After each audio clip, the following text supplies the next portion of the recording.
মধুর বাচনে লোকে জিজ্ঞাসিল তাই, কিবা মনে করি মুনি আসিরে হেথায়।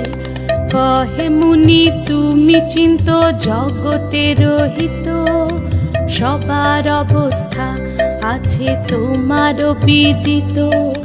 সুখেতে আছো এ যত মর্তবাসীগণ, বিস্তারিয়া মোর কাছে করহ বর্ণন। লক্ষ্মী মার হেন কথা শুনি মুনি বর, কহিতে লাগিলা তারে জুড়ি দুই কর। অপার করুণা তোমার আমি ভাগ্যবান, মর্তলোকে নাহি দেখি কাহার কল্যাণ।